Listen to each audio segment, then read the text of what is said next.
जय किसान साथियों, मैं आपका राजा राम लेखा प्रधानमंत्री फसल बीमा योजना को लेके आया हूँ। प्रधानमंत्री फसल बीमा योजना क्या है, इसके उद्देश्य क्या है, क्रॉप कटिंग क्या है, गारंटी उपज क्या है, हमें क्लेम कब मिलेगा, कैसे मिलेगा, हमारा प्रीमियम कितना लगता है, इन सभी प्रश्नों को संक्षिप्त रूप में लेके आया हूँ। प्रधानमंत्री फसल बीमा योजना किसानों के लिए एक सुरक्षा कवच प्रदान करती है। सबसे जहाँ तक हो सके बरानी क्षेत्रों के लिए ये सबसे अच्छी योजना है।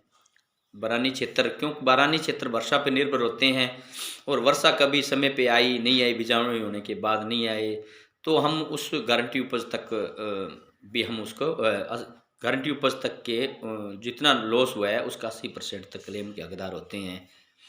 अब बात उठी है गारंटी उपज की भी। गारंटी उपज क्या है? गारंटी उपज जो पिछले 7 वर्षों का उत्पादन है उस फसल का, उसका जो बेस्ट 5 सालों का उत्पादन है उसको का औसत को गारंटी उपज कहा जाता है।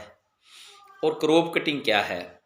क्रॉप कटिंग एक रेवेन्यू बोर्ड द्वारा, क्योंकि हमारी जो राज्य की जो फसल बीमा योजना है, इसको राजस्व मंडल अजमेर इसको रन करता है, तो वो एक अंक देता है, या आजकल जियो टैगिंग से वो उस क्षेत्र को चिन्हित कर देता है भी इस क्षेत्र में जाके आप इसको, क्योंकि आजकल गिरदावरी ऑनलाइन हो गई है, तो वो ऊपर से देख लेते हैं भी इसमें जौ है या इसमें सरसों है या इसमें चना है, या तो उस खेत में उस जौ सरसों चना का वो भेज देते हैं जियो टैगिंग करके। और वहाँ जाके जितना 15x15 का चकोर, जो भी हमारा उसमें एक ड्यूटी लगती है एग्रीकल्चर सुपरवाइजर की या पटवारी की, उसमें जो 15x15 का वो चकोर बना लेते हैं, और वो 15x15 का जो चकोर है वो काटते हैं, किसान ही काटता है, वो काटते हैं, वो काट के और उसको वहीं कूट पीट के या उसको साफ सूफ करके और वो उत्पादन उसमें बना लेते हैं। अगर क्रॉप कटिंग का उत्पादन गारंटी उपज से कम होता है तो हम क्लेम के लिए एलिजिबल होते हैं, जितना कम हुआ है उसके लिए एलिजिबल होते हैं। तो इस तरह से क्रॉप कटिंग के जो प्रत्येक, क्योंकि ये आजकल फसल बीमा योजना है ये पंचायत वाइज कर दी गई है, तो पंचायतों में एक फसल के लिए 2 जगह दो चक्कों में 2-2 नमूने उठाए जाते हैं, और इन चारों नमूनों का जो औसत होता है वही क्रॉप कटिंग का नतीजा माना जाता है। वो उत्पादन अगर गारंटी उपज से कम होता है तो हम क्लेम के लिए एलिजिबल होते हैं। अब किन फसलों को लेकर हमें इस फसल में बीमा कराना चाहिए?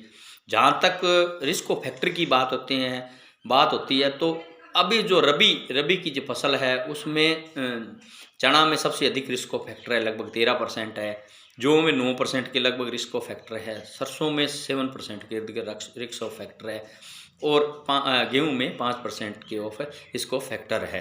तो इसी हिसाब से हमें हमारे प्रीमियम को कटवाना चाहिए। किसान भाइयों, हमारे जो प्रीमियम है रबी में हमें जो प्रीमियम देना पड़ता है वो 2% 1.5% देना पड़ता है, और खरीफ में हमें बीमा प्रीमियम 2% देना पड़ता है। व्यावसायिक फसलों के लिए हमें 5% प्रीमियम देना पड़ता है। बाकी जितना प्रीमियम होता है वो भारत सरकार और स्टेट गवर्नमेंट्स दोनों 50-50 के शेयर में चुकाती है।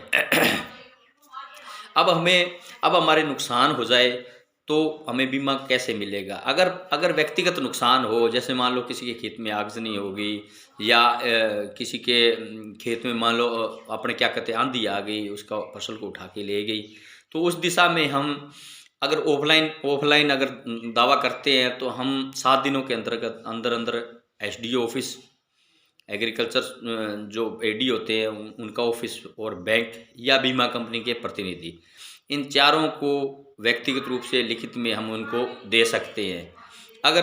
अगर हम ऑनलाइन अप्लाई करते हैं तो 72 घंटों के अंदर हमें एक क्रॉप इंश्योरेंस नाम की ऐप है, उससे उस जगह जाके जहाँ से नुकसान हुआ है वहाँ से पिक अपलोड करके और हम भेज सकते हैं बीमा कंपनी को। ऑटोमेटिक सीधा ही बीमा कंपनी को चला जाएगा, और वो घूम के आपका क्षेत्र का जो भी बीमे के अधिकारी, एग्रीकल्चर के जो अधिकारी है उनके पास ऑटोमेटिक ही पहुंच जाएगा। ये जो सबसे है भी हम बीमा के लिए कैसे अप्लाई कर सकते हैं। अगर जो नुकसान हुआ है तो हम उसके लिए अपने व्यक्तिगत रूप से भी अप्लाई कर सकते हैं। सामूहिक रूप से यही है भी, अगर क्रॉप कटिंग में अगर कम उत्पादन आया है गारंटी उपज से, तो हमें जितना कम आया उसका 80% क्लेम मिलेगा।